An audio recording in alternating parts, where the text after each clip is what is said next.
Welcome into another exciting episode of The Scene. I am your host, Bubba Starts, and with me today is producer, sometimes co-host, and my friend, Richard Melbourne. Richard, welcome to the show.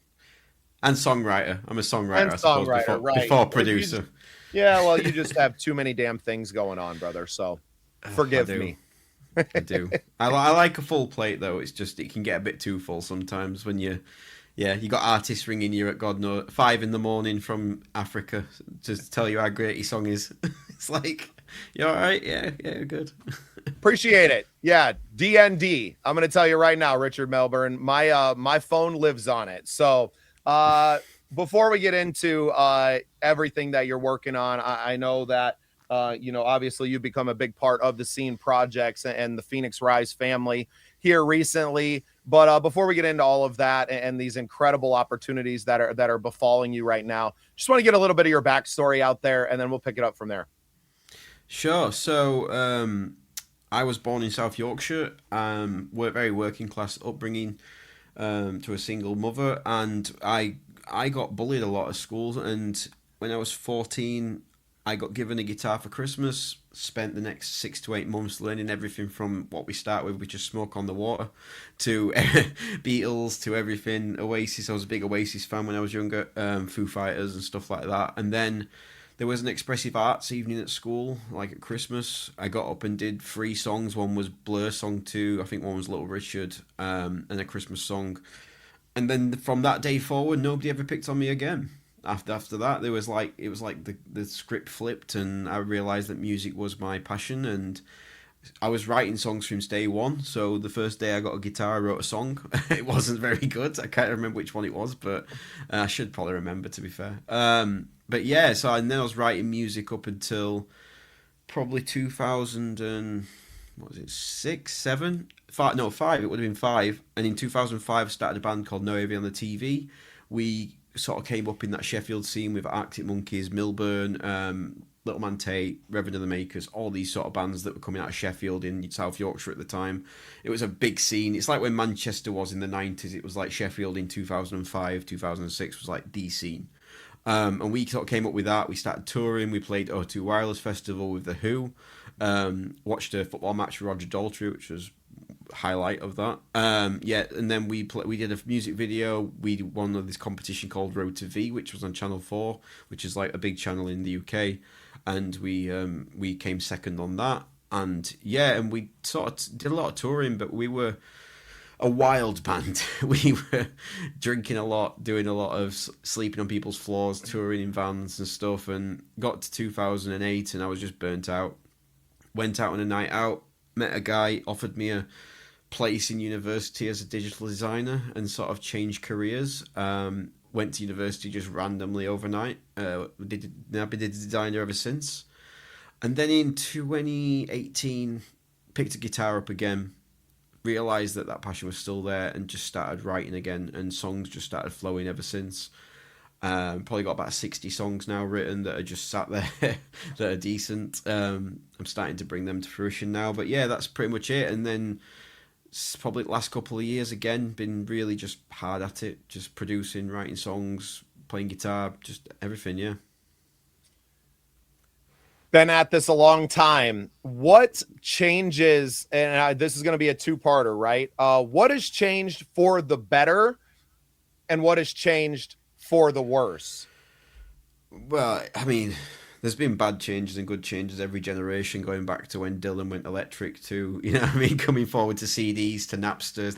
I used to download on Napster. I'm OG when it comes to streaming.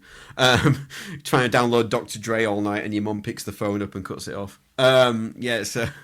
So what's changed? I mean, we'll get into the whole AI revolution soon, but I'd say the music industry died for me when Ed Sheeran had 9 of the top 10 in the UK for his Divide album. That was when they started counting streams rather than album sales. It was streams became part of the charts, and I think that that was the moment I realized that, okay, you shouldn't be able to have 9 songs in the top 10 at the same time. That's just crazy. It was like, that was sort of the flick switch for me when it went bad. Like, streaming was never a bad thing, but then when streams became part of the charts, I think the charts became meaningless a little bit. Like, nobody really cares about chart positions much anymore.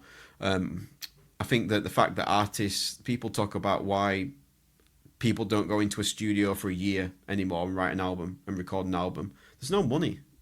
There's no money in it anymore. Like the Stone Roses, a big band from the UK, they spent 18 months in a massive studio recording their second album. Nobody's going to give them the money anymore to do that. To give an artist 18 months in a studio to find what the sound is they're looking for. And I had a massive studio a couple of years ago. I spent about 20 to 30,000 on it. A lot of equipment, soundproofing, everything. And that was just to be able to record demos. It was like at the point where technology had not got to the point where it could help you enough. And like the whole AI thing, there's good points and bad points. I think that if you use it for creativity and to write your songs, that's not good. You're not songwriters should be able to write lyrics, write melodies, use an instrument, whether that's a guitar or a piano. But what it has done, it's allowed me to get a guitar, play something, turn that into a saxophone and put that back in the song. And I think that's great because it's opened up a world where you don't need to be spending thousands anymore to create songs.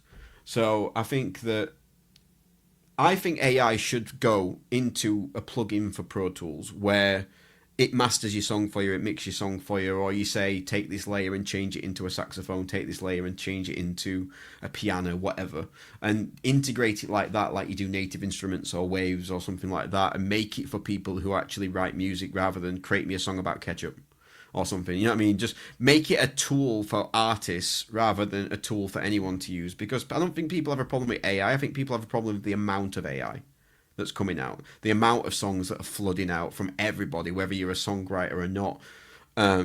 So I think that every generation there's something that's been bad, something that's been good. I think the good thing about AI is it's broken the pay barrier down for artists. The studios used to control everything, where you could record, how you could record, how much you could record, and it used to be about who had the most money. There was an interesting theory about why people from rich backgrounds, kids, tend to do better in the music industry and tend to get more breaks, and it's because they've got the money to promote it. They've got the money to get their name out there and buy ads and buy all this and all that and have the best studios and get engineers and stuff like that and songwriting teachers and vocal coaches and working class lads and girls and that don't get much breaks anymore. I mean, look at Oasis. I love Oasis. There's no one's going to walk into a bar anymore and give 5 lads from a council estate a record deal. Those days are gone, where people with no money, no followers got a record deal. Like now, you've got to have 100,000 followers before a label will even consider you, which is crazy. You could have the best song in the world, and they won't consider you because you don't have enough social media followers. That's where we're at with labels. So when labels are kicking and screaming about AI, I think you've done this to yourself. I'm sorry, you have. You've done this to yourself by not putting. You've basically made it a business rather than about the art. It was an art form that made money. Now it's a business that has art part of it to make money. So I think that's a perfect way to put it. And it's a shame because we've both been in this industry for a long time.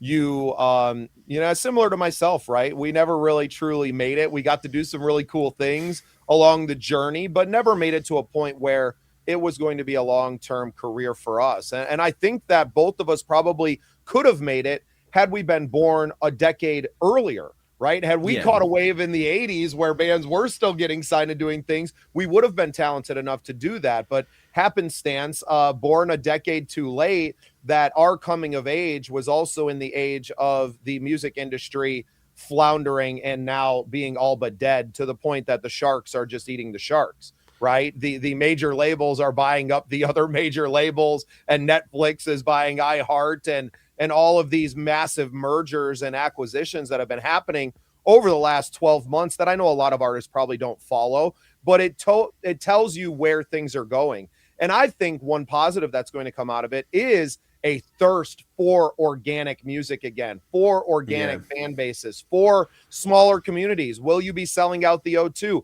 Probably not. But is that really what you need to, one, make a living as an artist, and two, feel like you've succeeded. And I think a lot of artists' mindset around an artist's career are changing as well. And we all have access now to the tools at a very affordable price to record at home, like you can in your beautiful home studio. And there's millions of those now, right? Instead of being one studio in Abbey Road or that have it here, we have Capitol Records out in Los Angeles as well that are cranking out all of this music. We could have and be recording that quality of songs if you have the talent, right? I think it all comes back to that as well. But to be able to bring that, but you could also hire the talent from around the world, get the best, and not have to fly people in either. We can send the stems back and forth and build really amazing music remotely. I've done it myself for some of my songs, and I've also done it where I just had all my, my friends in a studio space. And I don't see one of them being over the other. I see it as music. I have not dipped my toes very much into the AI space. It took me long enough to figure out how to do it on a guitar and write songs myself. I don't have time to write a learning curve to figure out AI. And I don't want to just offload that creativity because that's like the only thing I have. I don't have millions of fans. I don't have a lot of those things. So like that process to me is everything. That feeling at the end of it that, no, I did that. You can't take that away from me. I did all of that. And I think we're going to get back to a space probably in the next 3 to 5 years as now the AI companies are investing, billions of dollars into it for themselves, that their goal is to just push the artist out completely, build AI artists, build AI music, and just own all of it and not have to pay a human being. Famously, a friend of mine who worked at A&M Records back in the 70s said, the higher ups there is like, well, why can't all these musicians just go get day jobs? Like, why do we have to deal with them at all? And they've always been, the industry has always been seeking to get the creative out of the creation. Yeah, I mean, to be fair, for example, I do use AI for my demos because I hate working with session singers, especially for demos, because if you've ever done it, it's very painful. I mean, most of my AI is vocals because I sing it into here as a guide vocal, then replace it because it is just a demo. But the music and stuff I do myself. Like I either starts on this. I got a synth here, a Mini Nova. I've got usually 2 more keyboards here. I've got my guitar there. I've got another electric around the corner, and they all start on that. And then the beat's usually done in Pro Tools, and whether that's with Splice or whatever, or whether I've just done it on the keyboard with the sort of different sounds. And I'm actually investing in a new Roland because they got loads of cool sounds on it. But I'm now putting out a song. So I'm a songwriter. So technically my job would be to create a demo, send it to an artist and go, do you love this song? And they'll go and re-record it anyway. So so there's no harm in using AI for that because I'm not putting it out saying, this is my song, this is my voice, I'm an artist, this is my song. No, I'm saying I've done the demo, sang the guide. I think it'd be good for, say, Sabrina Carpenter. So I find a voice that sounds like Sabrina Carpenter, replace myself, send it to her and go, what do you think? Do you like it? And she'll go, yeah, I love it. Okay, so if it was to be released as a main song, which is what I'm doing with one of my songs right now, I then go back to the drawing board from scratch, do a brand new beat, pan everything where it needs to be panned, whether get a session drummer in maybe or something, get a new bass, get a new whatever it needs. Orchestra, I've got a full string arrangement being done right now by a professional orchestra and composer. And then it's all humans. I wouldn't be putting something out as a release that's got any AI on it at all. The AI is purely there to facilitate the demo and to get the rough idea of what we're doing of like, so for example, I've got next song I'm working on, I've got a trumpet. I'm not going to go pay somebody to come up with a trumpet line. I can do that on the keyboard, then replace it, and then go get a real person to then figure out send them what I've done on the keyboard as notes and get them to record it properly. So if you're an artist, I think that you should be putting things out that are genuine, that are human. If you're a producer and a songwriter, I don't see the harm in using it a little bit to produce a demo because somebody's going to re-record it anyway.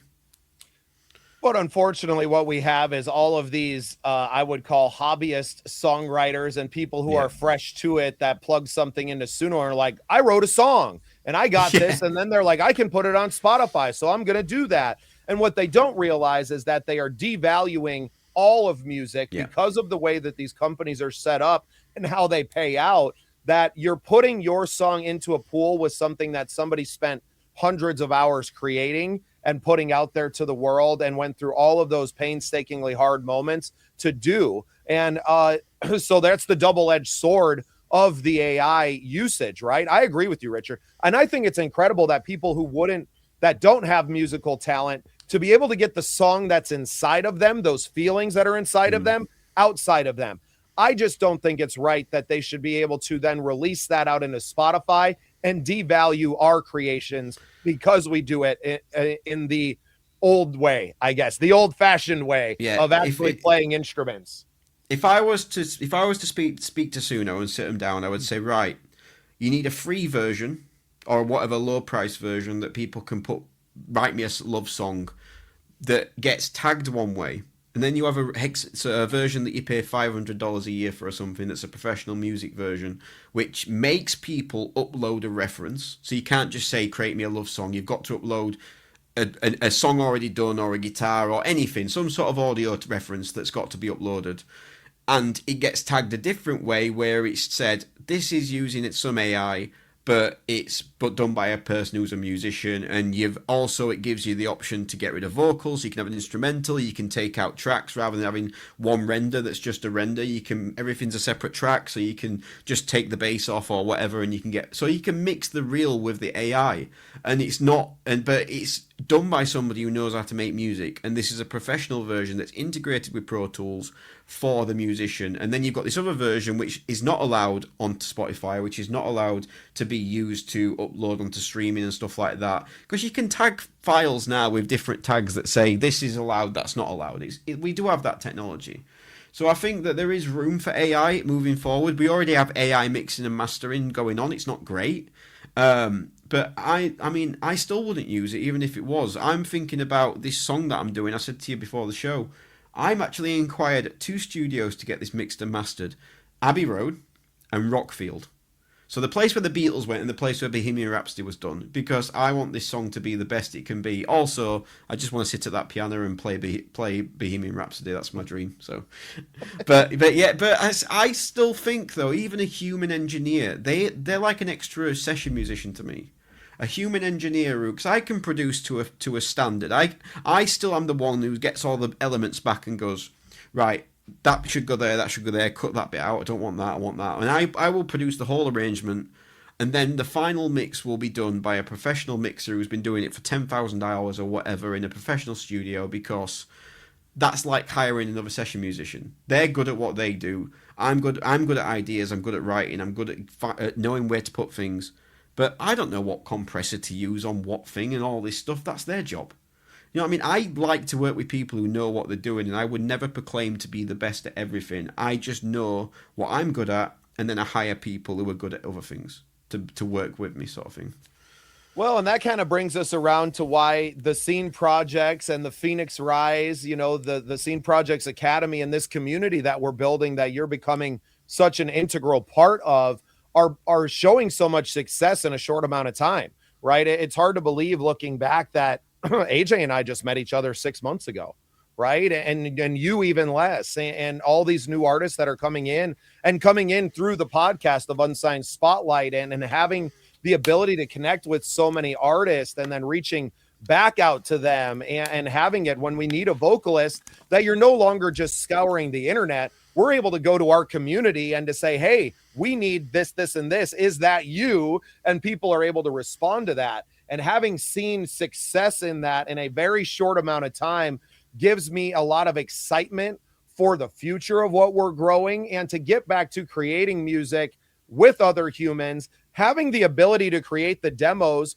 with AI, so that we're not trying to necessarily, reinvent the wheel. And it's here, right? It's not like it's going anywhere. It's not going to be outlawed. It's not going to not become a part of the music industry anytime soon. I think it's going to change. I think we're seeing with the lawsuits and things that are starting to come out, there's going to be some massive changes in that world over the next 18 months. Yeah, it's the Wild West on the rights and usage sides, right? Things that don't matter to people that are just creating music, who don't have a lot of musical talent to bring out. But I think that the way you're using it to create demos, instead of having to try and, like you said, spend an exorbitant amount of money on studio musicians and then having to deal with all of those personalities and time and people just not doing it, when you can plug it into the AI at this point and in a couple hours have it fleshed out the way that you want it and go, okay, now I need to find XYZ players or performers or vocalists to work into these spaces that I have filled in the gaps with.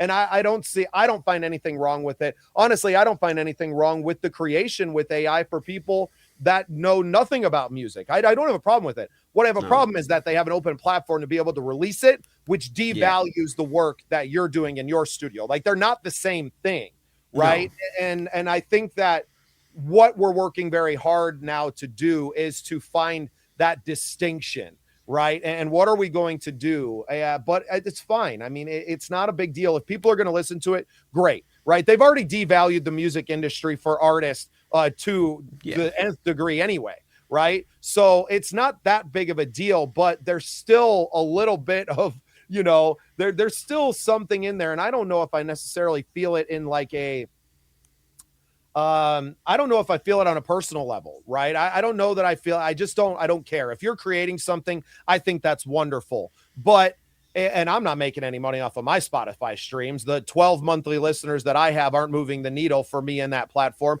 I don't spend any money to push people onto that platform, but I have friends that do very well there. And I hate to see them lose what they have worked so hard to build because Johnny down the street learned how to use Suno and is just creating 50 songs a day that are all kind of crap, but Spotify's giving him an open lane to release them out there and devalue further the product that we've spent so many years, honing our talent and then hours and hours and thousands of dollars to create and get out there onto the airwaves. So, like I said, double-edged sword. I still don't really know where I stand on all of it, but I hate to see artists who have just been beaten down over the last 2 decades because of the technology and streaming and where everything has gone to take another massive hit like this. And there's some big conversations to be had in that realm.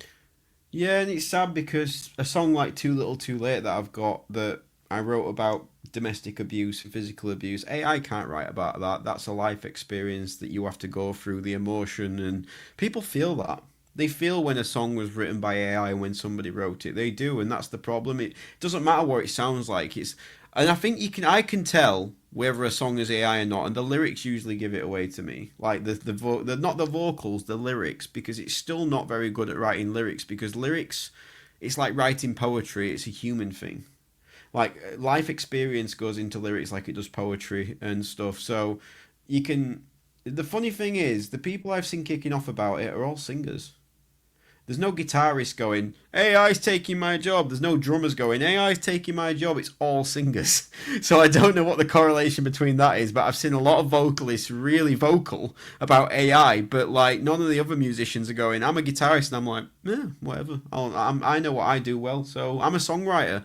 I could get threatened and go, oh, it's going to do what I can do and everything, but it can't do what I do. It can't do what other people do because it's a computer.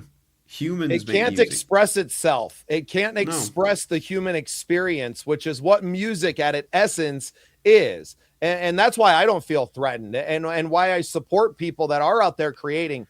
I just think that there needs to be some distinctions and a little bit of separation out there as far as like this was created using, and maybe it's a percentage, right? Maybe, hey, this was used 75% AI, but that's their real voice and they wrote those lyrics, or it's vice versa, right? It's I created all the music and I used an AI voice because I can't sing. There's so many different angles to it, right? It's such a nuanced, deep conversation. Maybe we should start another podcast, Richard, since we're becoming better and better friends, just digging into AI every week and music and what's happening in that world. I know that's exactly what we both need is one more thing to do, but exactly. Tell me about, you got a song coming out, AJ Waller, our brilliantly talented co-host and the founder of Phoenix Rise. You're a manager, but also a brilliant songwriter in his own right. You guys worked on a song together that's now going to be going out this June with Fathers for Justice. Tell me a little bit about, first of all, the process, and then kind of that feeling of knowing that like, oh, this song that we thought was really good is now going to be heard by millions of people. I mean, all credit goes to AJ for this. I came in and helped. So his version was about 8 minutes long, and it was like an epic song that I was like, I went and mowed the lawn and come back, and it was still going. I was like, yeah, it's like, but so he had all these verses, and he had a long chorus and stuff, and he wrote all these amazing lyrics and this amazing melody. And the essence of the song was there. And as a producer, when I'm not writing, it's not my song I'm writing really. I'm just sort of producing. It's the producer's job to be impartial, to come in and not be precious and go, right, cut that bit from the verse. That chorus needs to be cut out of there. Put that in the bridge and stuff, and to arrange a song in a way that the listener is captivated all the way through. They're not bored. They don't get stuck on the chorus too long. There's the bridge is in the right place. The breakdown happens at the right area. The solo's long enough. So I just came in and did that. Really, I came in and I restructured it. I changed. It was more of a rock song, like heavy rock. And I came in and added a bit of an 80s flair to it. But what I did with the EQ was I call it adding air. So at the top of the EQ, you pull it up so that there's sort of this breath to the song like an air, and it just gave that sort of feeling. I know it was weird when I did that mix. It just had it. Sometimes you can't put a finger on what it is with a mix. Sometimes you do a mix and it's like, that's it. I don't know why, but that's it. There's just a feeling in the song. In the sound, it's just there. The vocals were on point, and the vocals were really difficult to get. So we tried a real singer, and he had the right tone, but not the right emotion. So the song is about AJ's daughters, and he hasn't seen them for a long time and stuff, and about his sort of journey. And he was single. This guy, he had not had kids, and it's hard to explain to somebody who's not a father what being a father's like. Do you know what I mean? I have 4 kids. I know exactly what being a father's like. You have kids. It's a feeling that you think you're going to know what it feels like until you have it, and then it's something you never forget, but something you could have never expressed unless you feel it. It's one of those things. It's like, I can tell somebody what it's like to jump out of a plane, but until you jump out of a plane in a parachute, you don't know what it's like. It's a feeling. So anyway, we loved his tone and his delivery. So what I did was I managed to use a program, another AI program, but not Suno, to use my diction sort of thing, but his tone, and we sort of did like a mashup between the both, if you know what I mean. And it sort of used my delivery, but his sort of vocal and tone and stuff, and it came out great. It was a lot of work though, as far as like we used to call it tape work back in the day. So I've recorded on tape, I've recorded in a pigsty, I've recorded on the karaoke machine, I've recorded on pretty much every. So when people say to me, oh, it's AI, use AI, I'm like, I have recorded on stuff that you probably didn't even know about. Like, in places you probably didn't even know about. I have seen every generation of recording from, like, when back we used to do it on tape to now, so I'm not too bothered about what they say. But, yeah, the song, in the end, was really good. But the Fathers for Justice thing, I didn't know he was going to do it. He sent it off, and he said, oh, Fathers for Justice are interested. And it was so funny, because when we got Matt, the founder, he said, we get thousands of songs per year. Thousands. And I'm like, oh, not another song. Oh, not another song. And they must get loads of songs, especially now with AI. Can you imagine how many people are sending them songs? And his team said, no, you need to play this. You need to listen to it. So he played it, and he got back and said, we love it. We'd like to use it for our 25th anniversary. And we said yes, and then it was like, right, we need a video. We need teasers. We need this. We need a cover. So then it was down to me to like, oh, wait. We need it all tomorrow or yesterday. Yeah, pretty much. Yeah, it was like, we've got a week to do 2 teasers, which we did. So we come up with a concept for the video. Now, we can't go out and shoot a bespoke video. We don't have the time. We've got a month till Father's Day, and we had literally a week until the teasers. But what I did have was access to a lot of shoots that have been done by professional videographers of all sorts of different stuff. And it's all I can use, and I do use it for my own videos. So, but it's coming up with a concept that fits, because you think for a 5-minute video, it's nearly 5 minutes. There's not going to be enough clips to have one character or one thing. So we need a concept that can go across 5 minutes, but have a familiar feel. So what I came up with was try and find as much footage of fathers with their daughters, with their sons as possible, but like home movie footage. So that was one angle to the concept. So the concept is we've got all these fathers looking out at the ocean, which is the song's called Oceans Keep Us Apart. and they're all looking a bit somber, obviously, because they miss their kids and daughters and stuff, and they're thinking about their families. And then interweaving that with home movie footage of kids playing and stuff, and like, so it's like their memories. So suddenly you're tapping into them. They're looking at the ocean, and then it goes to and it's really clear and 4K, and it's got good, all been colorized the same. And then every different person cuts to a different child in their memory in like a home movie footage. So it's like you're tugging on the heartstrings a little bit, getting a glimpse into what they're thinking about while they're looking at the ocean, while they're walking around, while they're doing this. And I thought I can get enough fathers, 5 or 6, and get enough to be able to cut this together, and it'd be like this, not just about one father, it's about all fathers, and about their memories of their kids and the fact they all miss them and stuff. So it was coming up with a concept really and finding the footage. But yeah, the song, It's All AJ, I just came in and produced it. I just came in and went, that bit's good, get rid of that bit, we need to sound more 80s, we need to have a bit more synth here and stuff. So, but it was his song, his melody, I just trimmed and made it sound a bit better. So. Well, and that's going to be such a massive moment for all of us, right? And one of those watershed moments for everything that we've been building and growing. And what an incredible feeling for AJ. I know it is. We talk every day. In fact, I'm well behind on my daily phone call with him now. But to have Fathers for Justice feel the emotion in the song and to say, we want to use this for our 25th anniversary, and we want to have this as our flagship, and to have that out there. And especially when you consider the thousands of submissions that they're getting year over year, to be selected is an incredible honor. And I know I'm just so proud of AJ. I'm so proud of you guys for pulling this all together in a short amount of time. And I can't wait to see what it does, right? But I also can't wait to see the lives that it changes as these fathers listen to it and go, that's my story, right? Because that's what music is. And that's what AI can't replace, because AI can never tell my story. And I think exactly. That's a great way to put a bow on this conversation, at least, Richard. I know we got your, everybody can find your music, Spotify and YouTube. Raw 84, RAW 84, Spotify and YouTube. For our audio only listeners, video, you guys can see it scrolling across the bottom.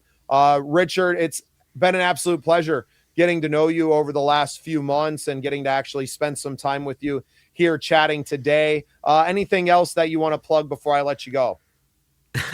Well, no, I mean, to be fair, my stuff's going to be really big going out in like July, August. So I'm aiming for July, August to get these songs out. But I want it to be right. I've got to get it mixed. Like I say, I'm looking for rappers. I'm looking for singers. I'm looking for the right voices. I've got 50 songs and I'm starting with this one. And then I'm just going to keep making them better and releasing them. And and just putting giving opportunities to all these good people that we found in the Scenes project as well. I'm looking forward to working with yourself on a song. We've got a song that we're working on together, which is really exciting. So that looking forward to that as well. I think the summer's going to be busy. I'm already busy, and I think the summer's going to get even more busy. So, yep, I couldn't agree more, and I'm looking forward to creating a lot of music with you over the rest of our lives, and creating music with a lot of other really talented artists. So all you artists, please join our academy, thesceneprojects.com/academy. Find out more about us and everything that we're doing. Have an opportunity to work with AJ and have him guide your career in much the same way that he is guiding Richard's now. And, if you need a producer, we know a guy. So absolutely adore you, Richard. I think you're a wonderful addition to our team, and I'm really happy to have you as part of the scene. So thank you. Happy to be here, mate. Always.